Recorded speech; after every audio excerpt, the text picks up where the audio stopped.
ஜெபம். இயேசுவின் நாமத்தினாலே எங்களோடு பேசும், எங்களை உயிர்ப்பியும் தேவனுடைய ராஜ்யத்திற்கு என்று நடத்துவீராக. கிருபை தாருங்க. இயேசு மூலம் ஜெபிக்கிறேன் ஜீவன் உள்ள தகப்பனே. நன்றியோடு கூட துதிக்கிறேன்.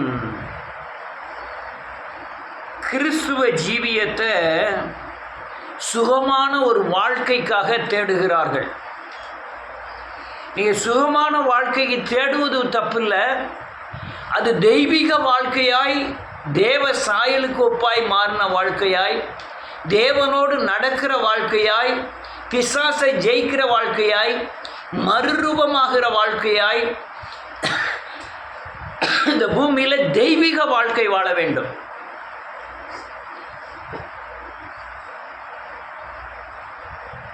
அநேகர் நல்ல வாழ்க்கை வாழணும். என் பிள்ளைகள் நல்லா இருக்கணும், பேரம்பத்திகள் நல்லா ஆசீர்வதிக்கப்படணும், அல்லையா நம்ம உலகத்தில் துன்பங்களை அனுபவிக்காதபடி சமாதானமாக வாழணும், சந்தோஷமாக வாழணும், கடன் இல்லாமல் நோய் இல்லாமல் வாழணும் அப்படிங்கிற நோக்கத்தில் தேவனை சேவிப்பதை பற்றி தவறில்லை. ஆனால் அநேக கிறிஸ்தவர்கள் இதில் ஒரு சில நன்மைகளை இந்த ரெகுலராக ஆராதனைக்கு வருவதனாலும், அல்லையா காணிக்கையை சரியானபடி தேவனுக்கு படைக்கிறதினாலும், வேத வசனத்தை வாசிப்பதினாலும், அல்லையா தேவனுக்கு சோத்திர பலிகளை இடுவதினாலும், அநேக ஜெபத்தில் கலந்து கொள்வதினாலும் ஒரு சில நன்மைகளை பெறுகிறார்களே தவிர பூரண நன்மைகளை பெறுவதில்லை. நான் சொல்கிற காரியங்கள் இந்த வேத வசனத்தை வீடியோவில் கேட்குறவங்களுக்கு எத்தனை பேருக்கு புரியுதுன்னு தெரியல. நீங்கள் புரிஞ்சிங்கன்னா பாக்கியவான். அநேக நன்மைகள் கிடைப்பதில்லை. ஆனால் ஒரு சில என்னைக்கோ கிடைச்ச ஒரு பயங்கரமான வியாதியின் விடுதலை அவங்க வாழ்க்கையில் பெரும் பகுதியில் உள்ள நன்மையை கெடுத்து விடுகிறது. ஏன்னா அந்த வியாதிக்காக மட்டும் தேவனை சேவிக்கிறார்கள். ஐயா, என் பிள்ளை குடிகாரனாக இருக்கான், அவன் நல்லவனாக மாறணும் அப்படின்னு சொல்லி தேவனை சேவிக்கிறவர்கள் அந்த குடிகார மனுஷனுக்காக, அல்லேலூயா மனுஷனுக்காக இவர்கள் இயேசுவை போல மாறி, அல்லேலூயா அந்த தெய்வீக ஜீவியத்தை அவர்கள் விரும்புவதில்லை. ஆனால் மகனுக்காக ஜெபம் பண்ணது, மகனுக்காக உபவாசம் இருப்பது, மகனுக்காக ஓடுவது எல்லாம் இருக்குது. ஆனால் இந்த மகனோ இந்த சந்ததியோ ஆசீர்வதிக்கப்படணும் என்பதற்காக இவர்கள் தெய்வீக வாழ்க்கைக்குள்ளே, விசுவாசத்தின் வாழ்க்கைக்குள்ளே, பரிசுத்தத்தின் வாழ்க்கைக்குள்ளே, ஆத்தும விடுதலையின் வாழ்க்கைக்குள்ளே, உண்மைத்தன்மையின் வாழ்க்கைக்குள்ளே, கனிகளின் வாழ்க்கைக்குள்ளே இவர்கள் வருவதை விரும்புவதே இல்லை. நான் சொல்லுதெல்லாம் கரெக்டு தானா?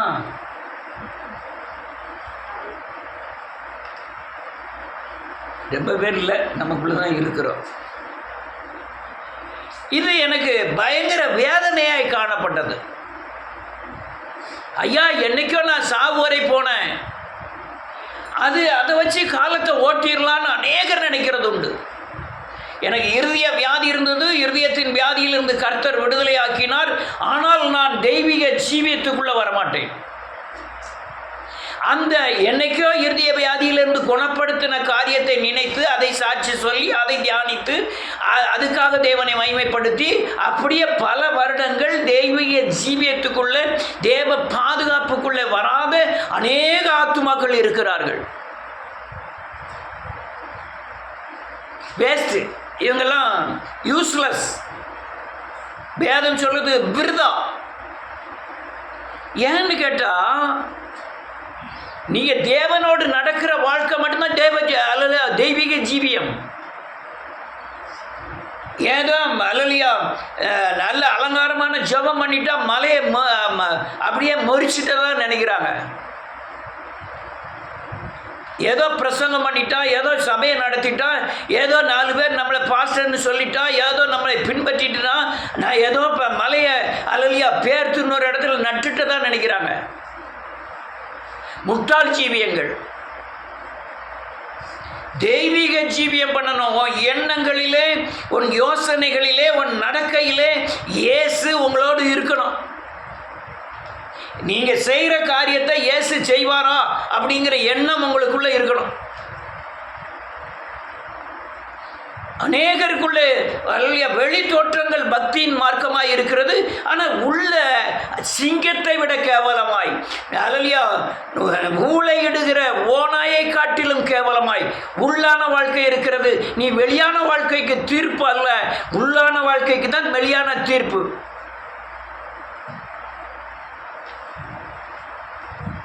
நீங்க வைராக்கியமாய் தேவனை சேவிக்கலன்னா ஓடவே முடியாது. வைராக்கியமாய் தெய்வீக சுவாபத்துக்குள்ள நீங்க வரலன்னா இந்த பூமியில பிசாசு உங்களை ஜெயிச்சு வாழவே முடியாது. நான் அநேகரிடத்தில் சொல்லுகிற ஒரு காரியம் என்னவென்றால், நீங்கள் ரட்சிக்கப்படுவதை காட்டிலும் ரட்சிக்கப்படாமல் இருப்பது நல்லது. ரட்சிக்கப்பட்டனா நீங்க தேவனை கரெக்டா சேவிக்கணும், இல்லைன்னா நீ ரட்சிக்கப்பட்டதே தப்பு. ஏன்னா கண்ணார நீங்கள் அடிபடுவீர்கள், கண்ணார நீங்கள் காயப்படுவீர்கள், கண்ணார. ஆனால் மெப்பனைக்குனா எனக்கு வியாதியை குணமாக்கினார், எனக்கு சுகம் கொடுத்தார்னு பேசலாமே தவிர ஓ ஆத்மா விடுதலை ஆகாது. நான் வியாதியில் இருக்கிறேன், ஆனால் என் ஆத்மா விடுதலையாக இருக்கிறது.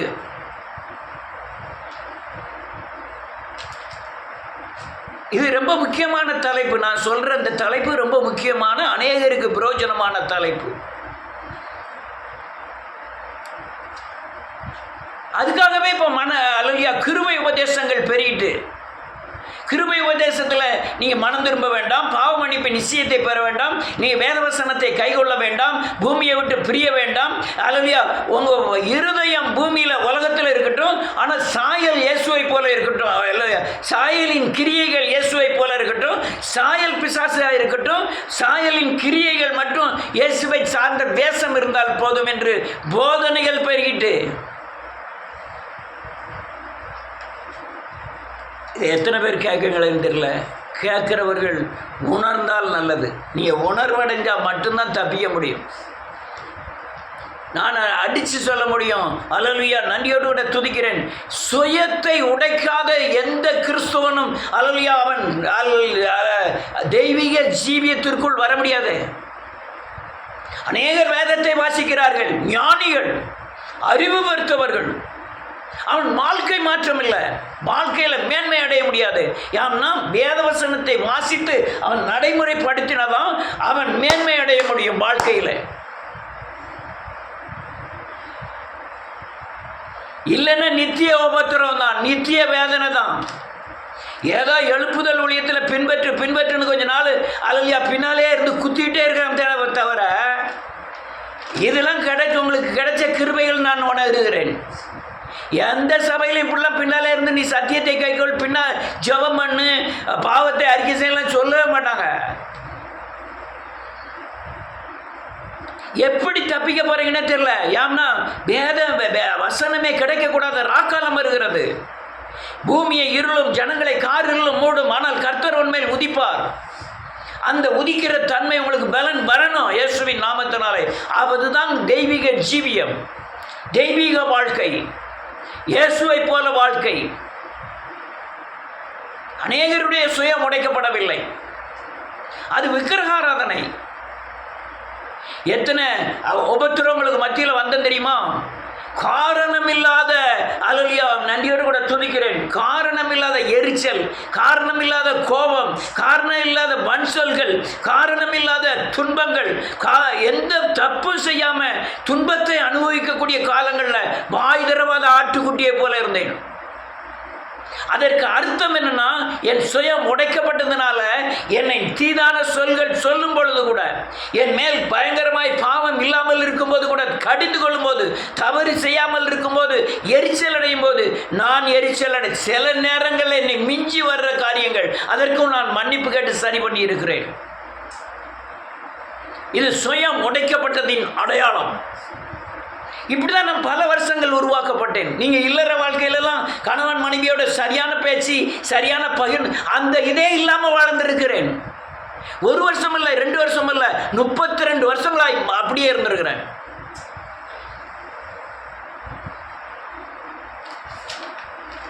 இதுலதான் என் சுயங்கள் உடைக்கப்பட்டது. அநேகருடைய சுயம் உடைக்கப்படலை. அநேகருடைய சுயம் நான், எனது, என்னை அல்லாமல் நான் பணம் சேர்க்கணும், நான் உலகத்தில் என்னை மேன்மையாக நினைக்கணும், அநேகர் என்னை பின்பற்றணும். எத்தனை பேர் ஏதாவது ஒரு வார்த்தை சொல்லிட்டா வர்ற கோபம் பயங்கர கோபமாக இருக்கு. சொன்னால் சொல்லிட்டு போகிறான். இயேசுவை குறித்து என்ன சொன்னாங்க தெரியுமா? இவன் பெட்சபுல்னாலே பிசாசுகளை துரத்துகிறான், பிசாசின் தலைவனினாலே பிசாசை துரத்துகிறான்னு சொல்லும்போது அவர் ஒன்றுமே செய்யலை. ஆனால் தேவ சித்தத்துக்கு விரோதமாய் பேதுரு எழும்பும்பொழுது அவனை கடிந்து கொண்டார்னு வேதம் சொல்லுகிறது.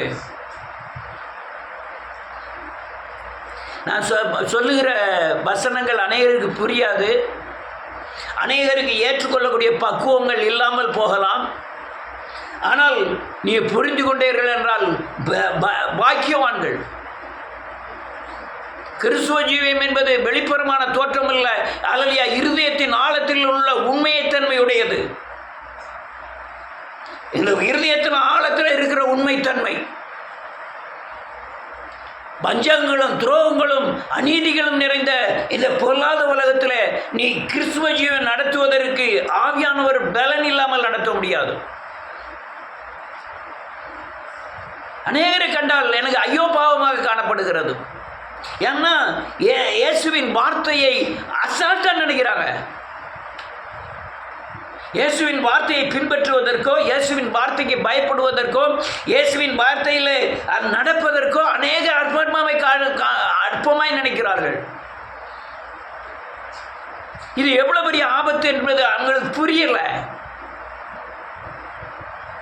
ஆனால் நல்ல சுகஜீவியம் பண்ணணும், நல்ல சாப்பாடு கிடைக்கணும், நல்ல ட்ரெஸ் போடணும், நல்ல உறங்கணும், நல்ல இந்த பூமியில் வாழணும், பணம் சேர்க்கணும், வீடை கட்டணும், பிள்ளை குட்டியெல்லாம் நல்லா இருக்கணும்னு நினைக்கிறாங்க. அந்த சுக வாழ்வுக்கு தான் இயேசுவை தேடுகிறார்கள். கிறிஸ்துவ ஜீவியத்தில் இருந்தால் உன் வாழ்வும் மணக்கும். கிறிஸ்துவ ஜீவியம் உனக்குள்ள மாறணும், தெய்வீக சுவாபத்துக்கு மாறணும். அநேகர் மாறுவதில்லை. வேதனை மிக்க இந்த காரியங்களை நான் உங்கள்கிட்ட பேசிக்கிட்டு இருக்கேன். ஜபமோ தியானமோ பக்தியின் மூலமாக கிறிஸ்துவோடு இணைக்கப்படுதலோ தேவ சித்தத்தை நடைமுறைப்படுத்துங்கிற எண்ணமோ அநேகரிடம் இல்லை. கர்த்தருடைய பந்தியில் கலந்துருக்கமா, ஏதாவது ஒரு பாவத்தை நீங்கள் சுட்டரிச்சிருக்கணும். ஒவ்வொரு நாளும் பாவத்துக்கு மரித்து நீதிக்கு பிழைக்கணும். பழைய மனுஷனை கொல்லணும், புதிய மனுஷனாகிய கிறிஸ்துவை தரித்து கொள்ளணும். அப்போ தான் நீங்கள் தெய்வீக சுவாபத்துக்குள்ளே வர முடியும், தெய்வீக வாழ்வுக்குள்ளே வர முடியும். அநேகர் இந்த தன்மைக்கு விரும்புவதில்லை. உலக காரியங்களுக்கு புருஷனோடு இணைந்து போகிற அநேகர் கிறிஸ்துவ காரியத்துக்கு புருஷனோடு இணைந்து போவதில்லை. உலக காரியத்துக்கு புருஷனையோ பொண்டாட்டியோ அல்லது கடிந்து கொள்கிறவர்கள் வேத காரியத்துக்கு கடிந்து கொள்வதோ அதை எதிர்ப்பதோ இல்லை. நீங்க என்னைக்கு தப்பிக்க முடியும்? ஒரு நாளும் தப்பிக்க முடியாது. உலகத்தில் தன் கணவர் இன்னொரு மனைவியை கட்டியிருந்தா மனைவிக்கு எவ்வளோ கோபம் வருமோ அதை விட அதிகமாக வரணும். தேவ கிரியைகளில் எடைபடாட்ட அவ்வளோ கோபம் வரணும்.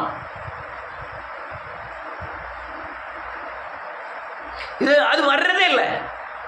ஆனால் உலக காரியங்களில், சாப்பாட்டு காரியங்களில், உலகத்தை சுகபோக காரியங்களில், உலக தேவையின் காரியங்களில் அல்லது ஒரு காரியம் நடக்கலைன்னா கணவனை பயங்கரமாக எதிர்க்கிறது, மனைவியை பயங்கரமாக எதிர்க்கிறது. ஆனால் கிறிஸ்துவ காரியங்களில், சபையின் காரியங்களில், சத்தியத்தின் காரியங்களில் எந்த எதிர்ப்பும் இல்லை.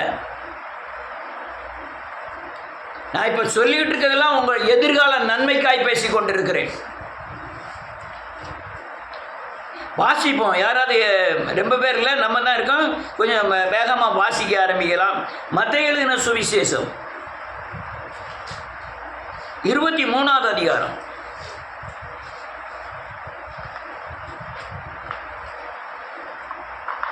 1வது வசனத்திலிருந்து.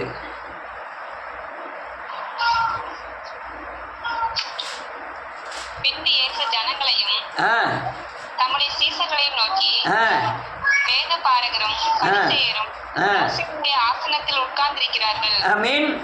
ஆகையால் நீங்கள் கைக்கொள்ளும்படி அவர்கள் உங்களுக்கு சொல்லுகிற யாவையும் கைக்கொண்டு செய்யுங்கள். அவர்கள் செய்கையின்படியோ செய்யாதிருங்கள். ஏனெனில் அவர்கள் சொல்கிறார்கள், சொல்லியும் செய்யாதிருக்கிறார்கள். ஒரு நிமிஷம் நான் சொல்லதை காட்டுக்கணும், இன்னும் வாசிக்கணும். இங்க என்ன எழுதியிருக்கு தெரியுதா? இவங்கெல்லாம் அந்த சுகபோகத்தை, உலகத்தின் சுகபோகத்தை, மேன்மையை, உலகத்தின் ஆசீர்வாதங்களை நம்பி கிறிஸ்துவிற்குள்ள வந்தவர்கள் பரிசேயர்கள், சதிசேயர்கள்.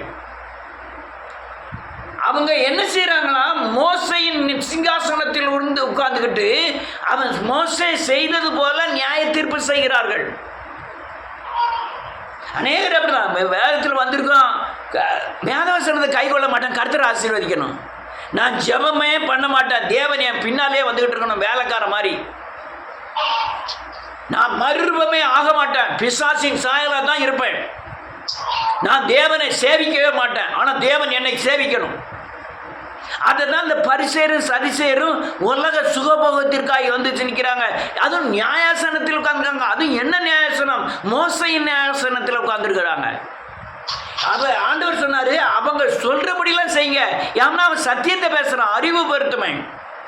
வேதவசனம் ஆதியாமத்தில் இருந்து வெளிப்படுத்தின விசேஷம் வரையும் அவன் படித்தவன். அவன் பேசுறது மாதிரி, அது சொல்ற மாதிரிலாம் செய்யுங்க, ஆனா அவன் செய்யற மாதிரி செய்யாதிருங்கள்னு ஆண்டவர் சொன்னார். இப்படிதான் உலகத்தில் நடக்கிற அநேக போதர்கள், அநேக விசுவாசிகள் இந்த நிலைமை தான். அடுத்தால என்ன மாதிரி இருக்கு?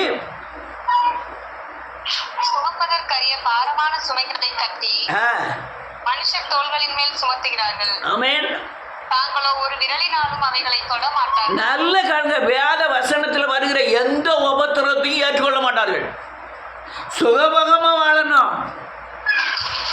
உலகத்துக்கு போனா உலகத்துக்கு நடிச்சுக்கணும், வேதத்துக்கு வந்தா வேதத்துக்கு நடிச்சுக்கணும், அப்படிதான் வாழணும்னு நினைக்கிறாங்க. அதனால தங்கள் கிரியைகளை எல்லாம் மனுஷர் காண வேண்டும் என்று ஆமென் செய்கிறார்கள். காண வேண்டும் என்று செய்கிறார்கள். காப்பு நாடாக்களை அகலமாக்கி தொங்கல்களை பெரிதாக்கி. ஆமென். இவங்கெல்லாம் என்ன செய்யறாங்க? வெளி வேஷங்கள், பக்தியின் வேஷங்கள். ஜெபம் பண்ண சொன்னா அலங்காரமான ஜெபங்கள். வேதத்தை வாசிக்க சொன்னா அந்த வெளிப்படுத்தின விசேஷத்திலிருந்து ஆதியாமம் வரை உள்ள எல்லா வசனத்தையும் போதிக்கிறது. ஆனா இதெல்லாம் மேன்மையை தேடுகிறார்கள். தேடிதான் வேதத்தில் வந்து சேர்றது. நான் திரும்பவும் சொல்றேன், நீங்கெல்லாம் வேதத்தை தூக்குறதே தப்பு. நீ வேதத்தை தூக்குனீங்கன்னா உங்க ஃபேமிலியில பிற்காலத்துக்கு உண்டான தண்டனையை சேர்த்து வைக்கிறீர்கள். பிசாசின் அடிபடுவதற்காக நீங்க உங்களையே ஒப்பு கொடுக்கிறீர்கள். தேவன் நீதி உள்ள நியாயாதிபதி. யாரை கண்டும் அவர் அல்ல மனதிறக்கப்படுகிறவர் அல்ல, மனஸ்தாபம் படுகிறவர் அல்ல, பட்சபாதம் பார்க்கிறவர் அல்ல, நீதிக்கு தலை வணங்குகிறவர். ஆனால் மேன்மையான காரியங்கள் நடக்கணும்னு எல்லாரும் வேதத்தை பின்பற்றி சாவுறான். ஆனால் நம்ம மட்டும் நீட்டாக நடக்கணும்னு நினைக்கிறோம். தன்னைத்தான் வெறுக்கிறான், சிலுவையை சுமக்கிறான், அணிந்தன சிலுவையில் அறைப்படுகிறான், அணிகிற மறிக்கிறான், அணிகிற உயிர்க்கிறான். இது எதுவுமே வேண்டாம். அந்த இடுக்கமான வாசல், நான் எனக்கு விரிவான வாசல் வேண்டும். அடுத்தால விருந்துகளில் முதன்மையான இடங்களையும், ஆமென், ஜெப ஆலயங்களில் முதன்மையான ஆசனங்களையும், தந்தை வெளியில் வந்தனங்களையும், ஆமென், மனுஷரால் ரபி ரபி என்று அழைக்கப்படுவதை விரும்புகிறார்கள். இவங்க போதும், இவங்கெல்லாம் இப்படி ரபி ரபின்னு நம்மளை உயர்த்தணும். என்ன பேரியா? நான் வேதக்காரன் பேர். நான் என்ன பேரு? நான் ஆண்டவர் ஆசீர்வதித்தார், என்னை மென்மேலும் ஆசீர்வதித்து இருக்கிறார். அங்க பண்ணதும் பூரா ஊழல். கர்த்தர் என்னை வீட்டை கொடுத்தார், அல்லையா காரை கொடுத்தார். அங்கே பண்ணது பூரா வட்டி கொடுத்தது, ஏமாற்றி அண்ணன் தம்பிகளை வஞ்சித்து, அக்கா தங்கச்சியை வஞ்சித்து சேர்த்த பொருள். இது தன்னுடைய உயர்வுன்னு நினைக்கிறாங்க கிறிஸ்தவர்கள். ரொம்ப வேதனையான காரியங்களை நான் பேசிக்கிட்டு இருக்கேன்.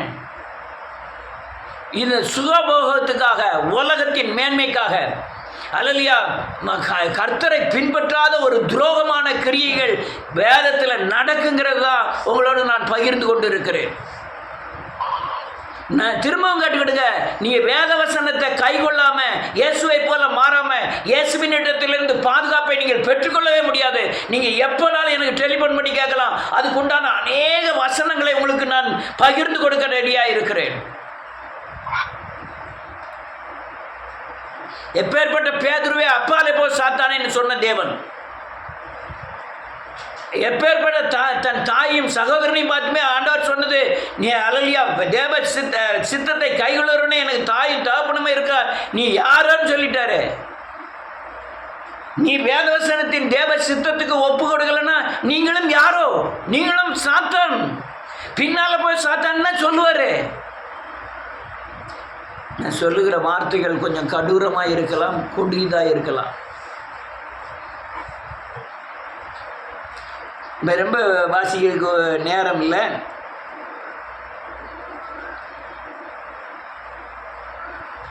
தெய்வீக வாழ்வு என்பது புதிய பிறப்பில் இருக்கிறது, அனுதினம் பிறக்கிறதுல இருக்கு. பரிசுத்த ஆவியின் நடத்துதல் இருக்கு, பாவத்துக்கு பயப்படுதல் இருக்கு, இயேசுவின் அடிச்சுவடுகளை பின்பற்றுதல் இருக்கு. ஒவ்வொரு நாளும் இயேசுவை பின்பற்றணும். நான் அநேகருடைய துரோகங்களை உட்கார்ந்து யோசனை பண்ணேன்.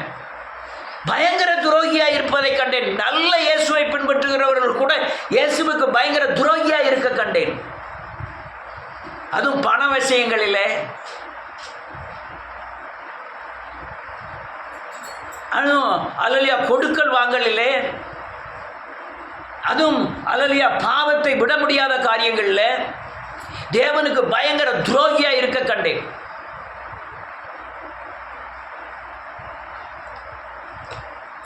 விசுவாசம், கீழ்ப்படிதல், அன்பு, கிறிஸ்துவின் சாயல் வெளிப்பட்டால் ஒழிய உங்கள் ஜீவன் பெற்றுக்கொள்ள முடியாது.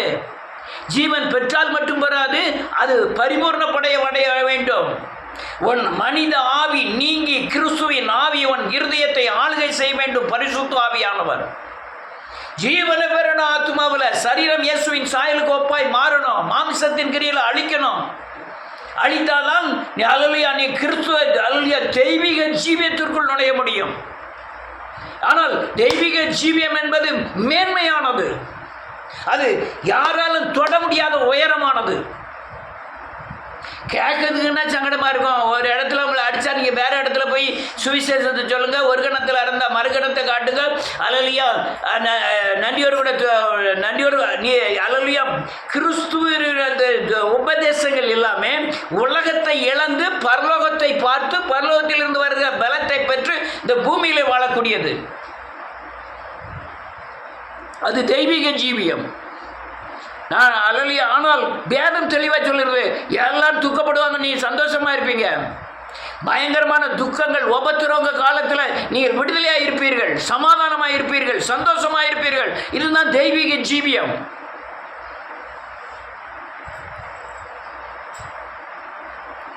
சுகவாழ்வை தேடி வசனத்துக்கு விரோதமாய் தேவனுக்கு விரோதமாய் எழும்புகிற அநேக துரோகிகள் தெய்வீக ஜீவியத்திற்குள் தெய்வீக வாழ்விற்குள் வருவதே இல்லை.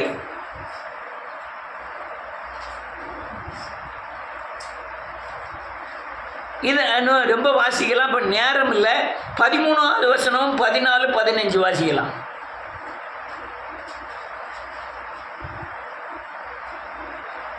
வாசிமா 13, 14, 15.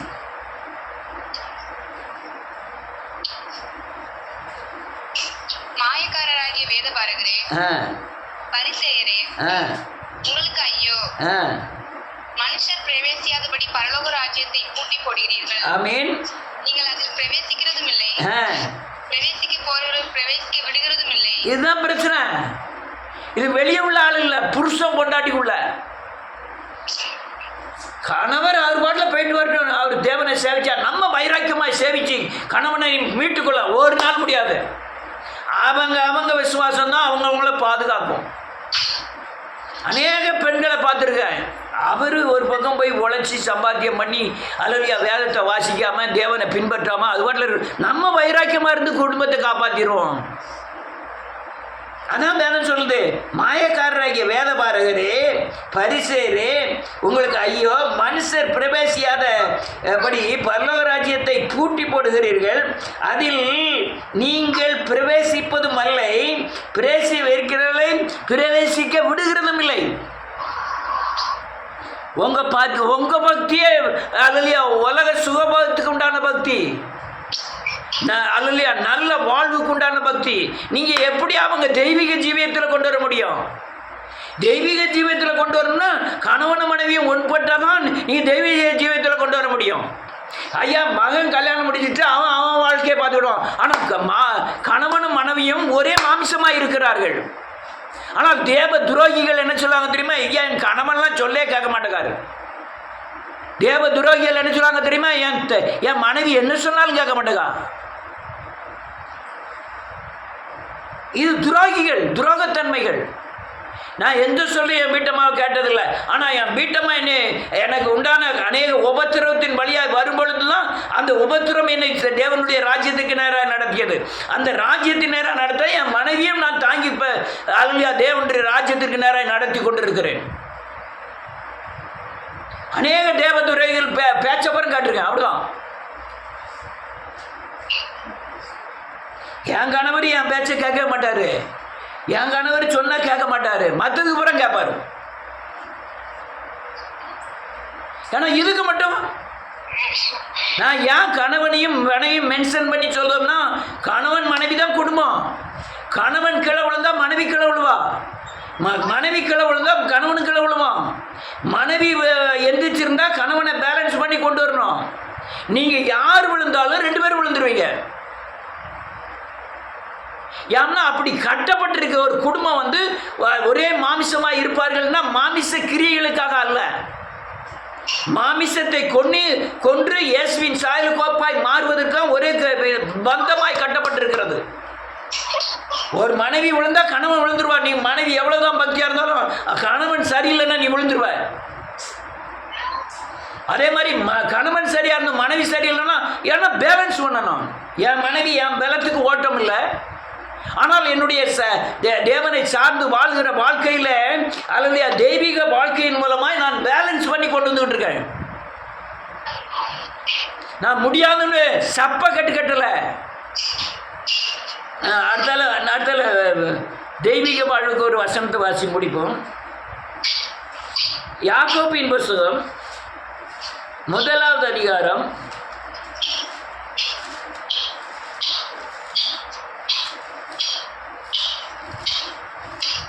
21வது வசனம்.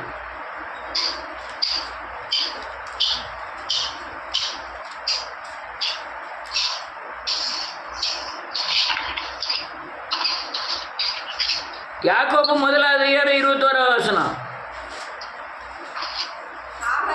ஆகையால் நீங்கள் எல்லாவித அழுக்கையும் கொடிய துர்க்குணத்தையும் ஒழித்துவிட்டு உங்கள் உள்ளத்திலே நாட்டப்பட்டதாயும் ரட்சிக்க ஆமென் ஆமென் ஏற்றுக்கொள்ளுங்கள். வேதம் தெளிவா சொல்லு பாருங்க.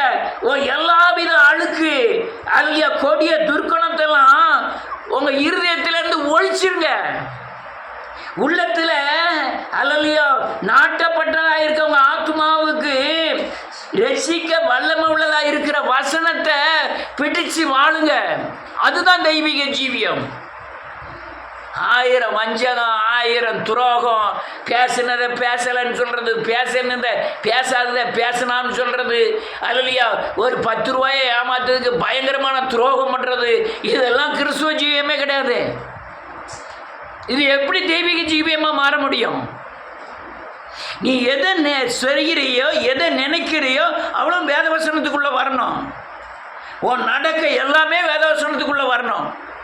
உன் பேச்சு, உன் நடக்க, உன் யோசனை எல்லாமே வேத வசனத்தின் அடிப்படையில் வரணும். தெய்வீக ஜீவியம் நடத்துறதுனால தான் நான் பண ஆசை இல்லாதவனாக இருந்தேன். தெய்வீக ஜீவியம் நடத்துறதுனால தான் அல்லையா பொருளாசை இல்லாதவனாக இருந்தேன். தெய்வீக ஜீவியம் நடத்துறாருன்னா இச்சையின் காரியங்களில் விழாமல் இருந்தேன். என் இருதயத்தில் கூட இச்சையை வைக்காது இருந்தேன். தெய்வீக ஜீவியம் அவ்வளவு மேன்மையானது. ஏன்னா இருதயத்தில் என் வேத வசனம் என் இருதயத்தை ஆண்டு கொண்டது. ஆண்டதுனால தான் இந்த காரியங்களுக்கெல்லாம் நான் தப்புனேன். நீங்கள் இப்போ நான் சொல்கிற காரியங்கள்லாம் புரிஞ்சிருக்கலாம், எல்லாம் தெரியலாம். ஆனால் நீங்கள் நடைமுறைப்படுத்தலைன்னா நீங்கள் உங்கள் வாழ்வு நல்ல சுக வாழ்வுக்காக தான் கிறிஸ்துவை பின்பற்றிங்க. தெய்வீக ஜீவியம் என்பது பிசாசை ஜெயிப்பது. தெய்வீக ஜீவியம் என்பது இந்த பூமியில் அல்லேலூயா சாபத்தை ஜெயிப்பது. தெய்வீக ஜீவியம் என்பது எதிர்காலத்தை குறித்து பயப்படாதது, மரணத்தை குறித்து பயப்படாதது, சாபத்தில் இருந்து விடுதலையானது. ஒரே ஒரு வசனத்தை சொல்லி முடிக்கிறேன், மணி ஆகிட்டு. எசேக்கியேலின் புத்தகம் 36வது அதிகாரம்.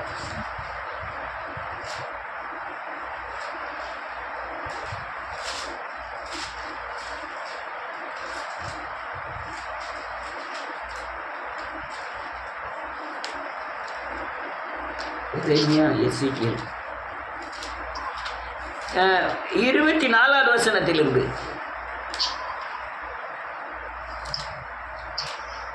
நான் உங்களை புறஜாதிகளிடத்திலிருந்து அழைத்து, ஆமென், உங்களை சகல தேசங்களிலும் இருந்து சேர்த்து உங்கள் சுய தேசத்திற்கு உங்களை கொண்டு வருவேன்.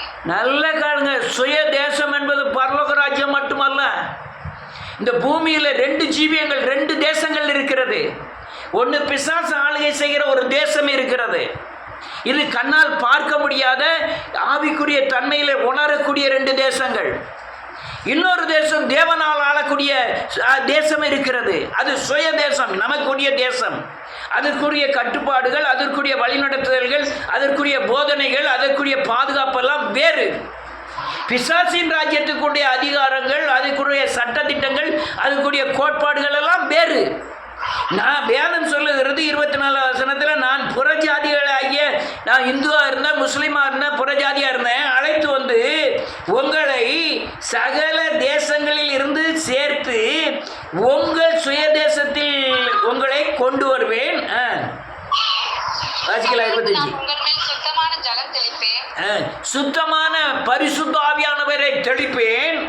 நான் உங்களுடைய எல்லா அசுத்தங்களையும் எல்லா நரகலான விக்கிரகங்களையும் நீக்கி உங்களை சுத்தமாக்குவேன், நீங்கள் சுத்தமாவீர்கள். வேதம் சொல்லுது, நீங்க இவ்வளவு நேரம் அசுத்தமா இருக்கிறதுக்கு காரணம் நரகலான விக்கிரகத்தை பின்பற்றினீங்க. உங்க தலைமுறைகள் எல்லாமே எதில் அசுத்தமா இருந்தீங்கன்னா, உங்க எண்ணங்கள், உங்கள் யோசனைகள், நடக்கைகள் எல்லாமே அசுத்தமா இருந்தோம். ஆனால் நான் இந்த சுத்த ஜலமாகிய பரிசுத்த ஆவியை தெளித்து உன்னை சுத்தமாக்குகிறேன். இதுதான் ஏன் தெய்வீக ஜீவியம். திரும்பவும் சொல்றேன், 32 வருஷமா இந்த ஊழியத்தை நடத்துறேன்.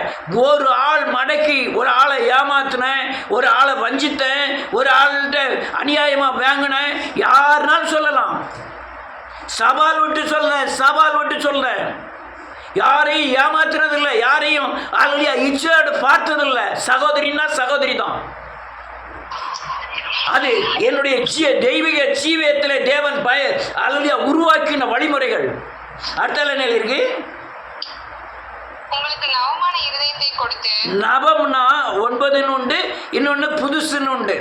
இந்த இடத்துல நவம்னு எழுதியிருக்குது. புதிய இருதயத்தை கொடுத்து உங்கள் உள்ளத்திலே புதிதான ஆவியை கட்டளையிட்டு கல்லான இருதயத்தை உங்கள் மாம்சத்திலிருந்து எடுத்து போட்டு சரியான இதயத்தை உங்களுக்கு கொடுப்பேன். நம்ம வேதம் தெளிவாக உள்ளத்தில் புதிதான ஆவியை கட்டளையிட்டு, கல்லா இருந்த இருதயம்னா பாவத்துக்கு பயப்படாத இருதயம், துரோகத்தை வெறுக்கிற இருதயம், பாவத்துக்கு அஞ்சுகிற இருதயம். அப்படி மாற்றினேன். கல்லான இருதயம் விரும்பி செய்யும் பாவங்களை, அது சுக வாழ்வை தேடி சொல்லும், நல்ல வாழ்வை தேடி சொல்லும். திரும்பவும் சொல்றேன், சத்தியத்தை கைகொள்ளாமல் நீங்க சுக வாழ்வுக்குள்ள பிரவேசிக்க முடியாது. சத்தியத்தை கைகொள்ளாமல் இயேசுவை போல மாறாம நீங்க இந்த பூமியில பிசாசை ஜெயித்து சமாதானமான வாழ்க்கை வாழவே முடியாது. ஆனால் சவால் விடுவோம். ஆனால் நீங்க தெய்வீக ஜீவியத்துக்குள்ள வந்தீங்கன்னா, இந்த பரிசுத்த ஆவியானவர் கல்லான இருதயத்தை மாற்றி சதையான இருதயத்தை பொருத்தி அந்த ஆவியானவர் அந்த இருதயத்தில் தங்குவார். இதுதான் தெய்வீக ஜீவியம். அநேகர் தெய்வீக ஜீவியத்துக்குள்ள வரல. அநேகருக்கு பயங்கரமான துணிகரம். என்னால் சவால் விட்டு சொல்ல முடியல. பாரி இத்தனை நாளுக்குள்ள என்ன சொல்ல முடியாது. ஆனால் எதிர்காலம் பயங்கர இருளிலே மூடும் என்பதை மட்டும் அறிவேன். ஆனால் இவ்வளவு நாள் நம்ம ஓடுனதெல்லாம் கிருபையினாலே ஓடி இருக்கிறோம்.